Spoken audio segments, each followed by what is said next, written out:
Do you spend more time in your head thinking than you do feeling fully present in your life? Thinking about the future, planning for what's to come, thinking about what you said in that conversation yesterday, and on and on and on. Thinking is powerful. It helps us reflect and solve problems. But when you have trouble getting out of your head and into the present, it can feel oppressive. In this episode, I'll explore how you can get out of your head so you can start to feel fully present in your life.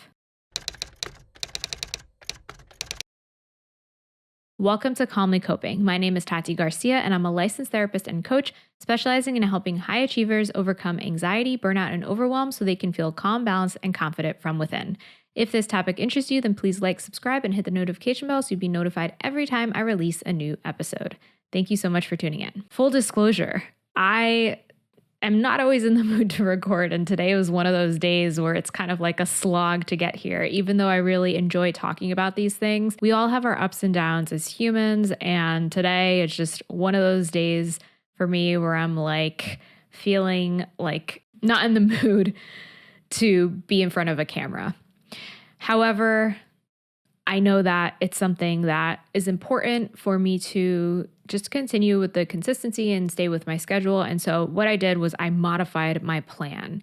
And so rather than being stuck, coming with the topic of this episode, staying stuck in my head, overthinking, I really don't want to do this. I should be doing this. And I'm just going to force myself to do it, even though I really don't want to. I already had a plan. I was feeling inspired to talk about this topic specifically. So I threw together a quick outline for this episode, and I'm recording this episode today, and I'm going to shift the other few episodes that I was going to record, because I usually batch my episodes, to another day for when I can come in feeling fully ready and prepared. And so going on that topic of getting out of your head, sometimes taking action is a helpful way to get out of your head and into your life. We can spend so much time being hard on ourselves, putting shoulds on ourselves and expectations and all of these other things that we feel like, we have this plan for how things should, quote unquote, be going, or, worrying about all of the possible negative consequences or whatever it is that happens when you're stuck in your head thinking about things. But that is never going to actually get you out of thinking about those things. In fact, the more that you stay stuck there, the more you add fuel to the fire, and the more you get stuck in what we call this downward spiral often, because a lot of times our thoughts are focused on the negative of just continuing to feel worse and worse and worse. So in order to get out of your head, a really effective way can be taking action. And it's not just doing anything, but taking effective action. Thinking, what can I do in this moment that will help me to address this thing that I can't get out of my head about? So if it's a decision that you're making, maybe that is taking the first step, or if it's something that you're procrastinating, or if it's something that you know that you quote unquote should be doing, but you don't want to do, or whatever, kind of exploring and seeing, okay, what can I do to take action on this? Maybe it's not in exactly the way that I anticipate, or maybe there's possible negative consequences. And, the reality is, in order to make progress on things, we need to take risks. So for many things, there can be negative consequences. But I'm sure that you've taken action in the past and done things that have resulted in potential negative consequences, or bad things could have happened, and you've survived and you've overcome it. And so you can continue to do it again and again. And that's actually what helps you to grow stronger and helps you to practice the action of getting out of your head in this place of stagnation and overthinking and overanalyzing, and into a place of feeling more of a sense of control and not allowing fear to hold you back from what it is that is important to you and what you value. My next tip is to have experiences outside of the norm. We can all get stuck in the mundanity of day to day, of going through our routines and responsibilities and checking things off of the list.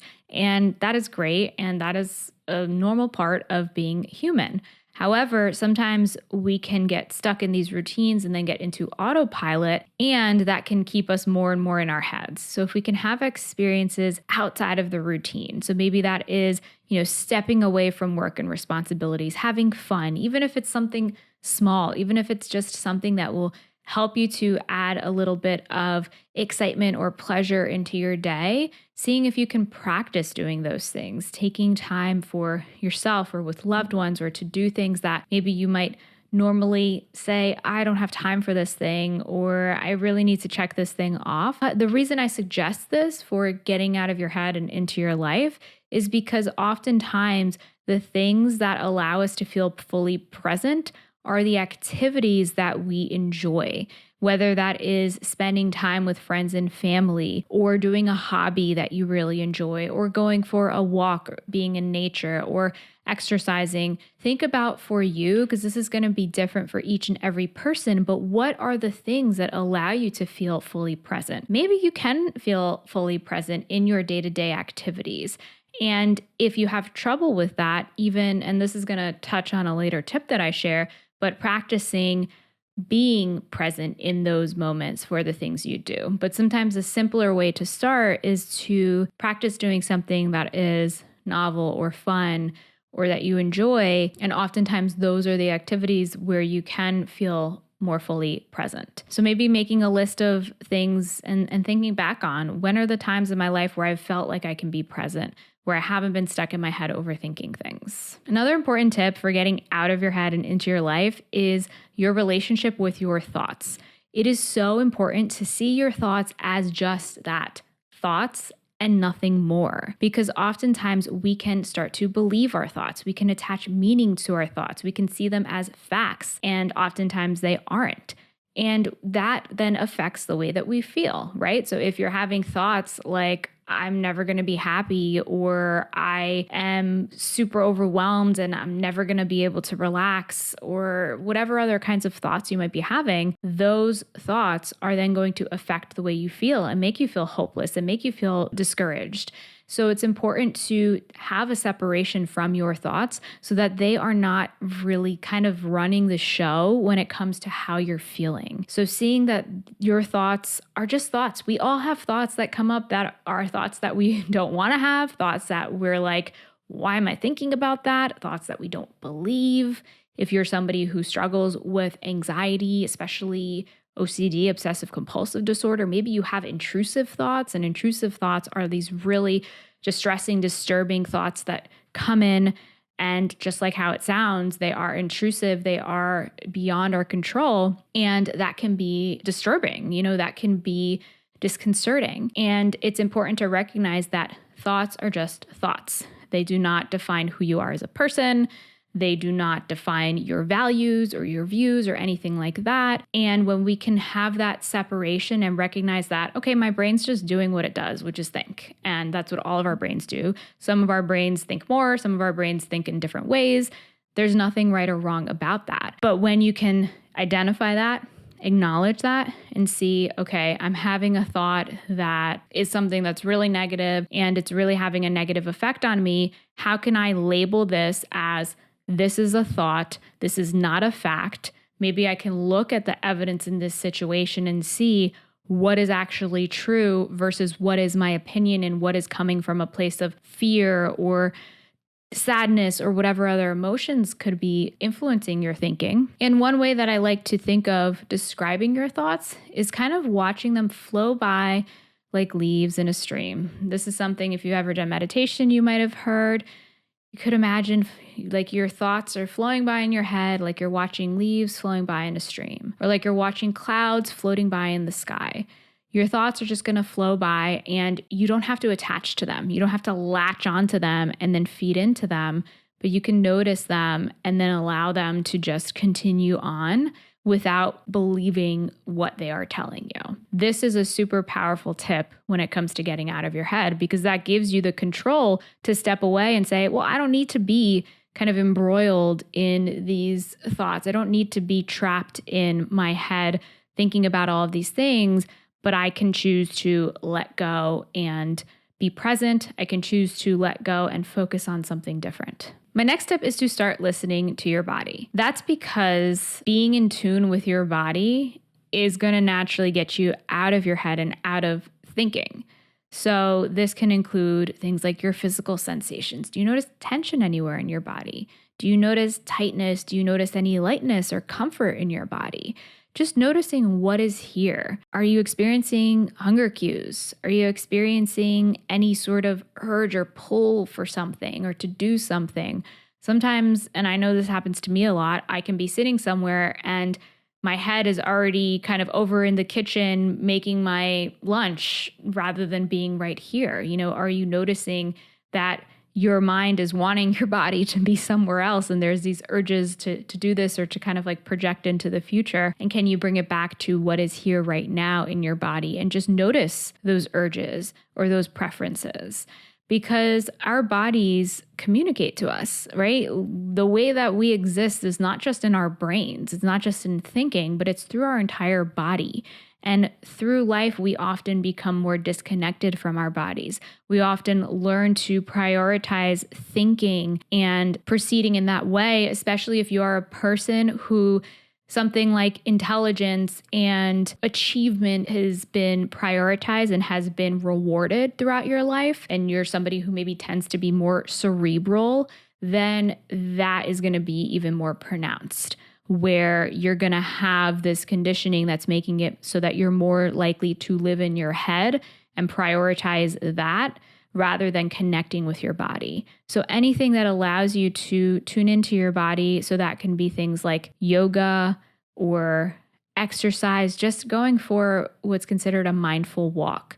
So this is just going for a walk anywhere. It doesn't have to be anywhere fancy or super, in nature or anything like that. It could be in your house, on your street, in your community, wherever. And you're just tuning into what you notice in your body. This is one small way to get out of your head, right? Literally, by getting into your body. Something else that can be helpful are things like breath work or taking deep breaths. Any practice where you are tuning into your physical experience and building this muscle will not just help you to be present in your body and help to slow down the torrent of overthinking and being stuck in your head, but it will also help you to build the skill of listening to yourself.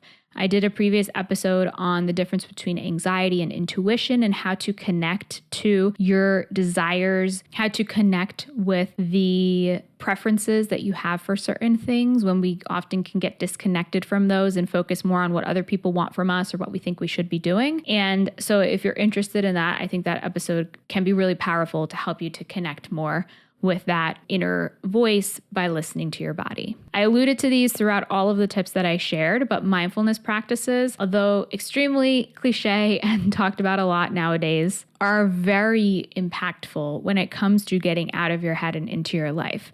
Think of mindfulness practices as basically like your weight training, like lifting weights for your brain and for your attention specifically. Now, there are many different types of meditation, but I'm specifically speaking about mindfulness practices, which is a type of meditation, yes, but also just a type of awareness where you are bringing a non-judgmental awareness intentionally into the present moment. The reason why mindfulness practices are helpful for helping you to be present is because it's essentially where a practice where you choose one focus. So I mentioned mindful walking. So maybe the focus is how it feels to be walking, or maybe your focus is the breath, or maybe your focus is the sounds around you, or maybe your focus is physical sensations in your body. Whatever it is, you're choosing that focus. And then when thoughts come up, when distractions come up, when you get stuck in getting in your head, you are catching yourself and bringing your attention back to your focus. It is literally like, and I like this description, Corey Muscara, who is one of the instructors in the mindfulness.com app, which I regularly use, and I have a link in the description so that you can sign up. He talks about it as a bicep curl for the brain. So it's essentially like this practice of practicing that muscle of attention. The more that you practice that, the same way that you learn any skill, then the easier it can become to start catching yourself and to get out of your head and notice, oh wow, I was stuck in thinking about this and I didn't even realize it. Now I caught myself and now I have the choice to bring my attention back to the moment. At the end of the day, anytime you are practicing mindfulness and you are catching yourself, that is a moment of awareness. That is a moment of being present. And it is impossible to be present 24/7 in our lives but we can bring more presence into our experience by catching and noticing those moments where we get caught off somewhere else. Our mind starts to think about or focus on something else or is fixated on the negative. And can you bring yourself back by noticing that? That can be through intentional practices where you are sitting down and closing your eyes and meditating, or choosing to go for a mindful walk for a set amount of time. And it can also be through informal practices, such as choosing an activity during the day and saying, okay, every day when I brush my teeth, I'm going to be mindful. I'm going to tune into what senses I notice. Maybe the taste or the flavor of the toothpaste in my mouth, and what's going on physically and mentally, and kind of bringing my attention back to the present moment awareness. This tip might seem counterintuitive, but I'm including this for a reason, and that is to allow your mind space to wander.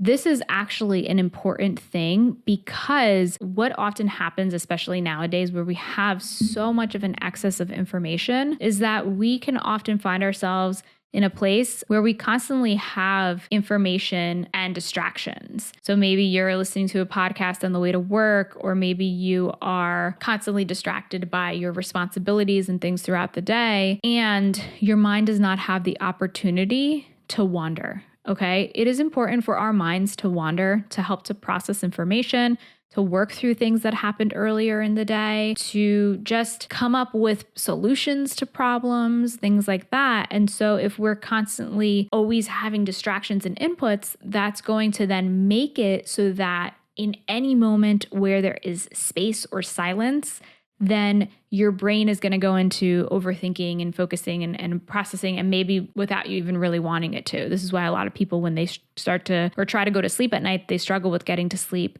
because their mind has all of these thoughts racing. So it just as important as it is to have intentional practices of noticing your thoughts and bringing them back, it is also important to allow our minds just the space and time to process and to think and to plan creatively, but not, I think this is important for me to distinguish, because we don't want to have that run into every hour of the day and, overthink things. This is an intentional mind wandering where you're just saying, okay, let me allow my brain to just process through anything that's top of mind and think through this. And if you find that you're getting stuck on something and it's kind of over and over and you're in this negative state of mind, that's when it becomes rumination. That's when it becomes overthinking. And so that's important to notice and step away from. But if it's just more of a, okay, my brain is working through problems or reflecting on things in a healthy way. And when I say in a healthy way, it's this, like many things that I talk about, it's having this balance. So it's not being completely stuck in the thinking about this over and over again and feeling really anxious about this and planning about something that's coming up or overthinking something that's just happened. But it's about the feeling, the intention behind it, and also not being on the other extreme end where you're never giving yourself time. So being in that middle ground of that balance of allowing yourself time and opportunity for your mind to wander, but reining it in if it's getting into this place of rumination and overthinking. And my next tip is to practice continually noticing the present. And an easy way to do that is through your senses. Noticing. If you're in a place where you find that you're in your head, okay, what do I notice right now? What do I see around me? What kind of colors? Is there any richness in the colors that I'm witnessing around me? Or maybe any dullness or anything that's really interesting or curiosity evoking? What do you notice when it comes to what you feel physically? Can you bring some curiosity to anything that maybe has become familiar and you've overlooked, and just notice, what does it feel like to feel? I'm sitting on this chair that's kind of like a velvet material, and it feels nice and soft. When I tune into the sensation, it's something that is really pleasant and really interesting and really unique. And so can you bring that sort of attitude of curiosity and interest to your present moment experience through your senses? So we all know the five senses, I would imagine.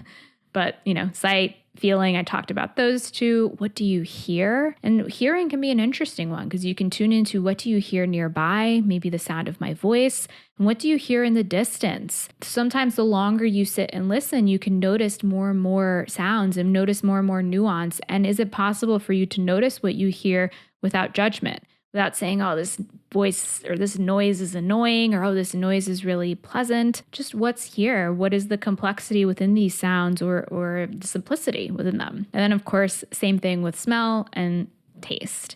And taste can be an interesting one to bring into your experience of meals or beverages or whatever it is. The thing is that getting out of your head and into the present moment is a practice. It is a skill. It is something that you can learn. I know this because I have personally learned this myself as somebody who was, and still comes up, but previously very in my head, very overthinking things.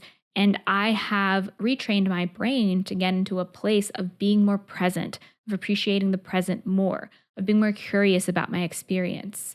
And that is something that you can do through practice and consistency. If you're looking for some support to help you to build this skill of presence, help you to build this skill of not just presence, but also more intentional practices of starting to become more aware of your emotions so you can get out of places of feeling stuck in overthinking, then the Calm and Resilient Challenge that is part of my Calm and Ambitious membership is perfect for you. So this is a 21-day challenge where you will have each day a different 5-minute practice to help you to connect more to the present, to help you to build calm, confidence, and resilience in your days. And you can learn more about that by going to calmandambitious.com or clicking on the link in the description. And I'd love to hear your thoughts on this topic. What practices help you get out of your head and into your life? You can let me know by leaving a comment on YouTube, or if you're listening to the podcast, by commenting on Spotify. While you wait for next week's episode, I have other episodes about calming your mind, improving work-life balance, and feeling more confident from within, so you can check out these episodes here. Thank you so much for tuning in today, and until next time, be calm.